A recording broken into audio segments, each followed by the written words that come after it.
Ата, ошо короздор эмнеге жылабай болот? Короздордун деген кайненеси жок болот. Экинчиден короздордун аялы жаман көп болот. Анан да бир нерсесин айтып берейинби? Бир күнү ушундай дели кой коңдогон короз эртең менен эрте дубалдын кырына чыгып алып, анан короодон чыгып бараткан уйга айтат имиш. Эй, уй, кечээ хозяиндын сөзүн угуп калдым мен. Сен деген эки чакка сүт бербесең, сени соем деп атат айтып кой. Союп жейм деп атат.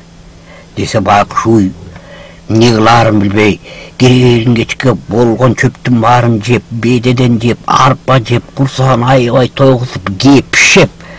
Анан кечинде үйгө келип анан жакшынакай хозяин сааса эки чакка сүт чыгат экен да. Хозяин ушундай сүйүнүп, байкуш менин уюм эки чаккадан сүт бере баштады деп, кай, эми бир ырым кылып кан чыгарбасак болбойт деп туруп, баягы кой коңдогон корозду союп салыптыр.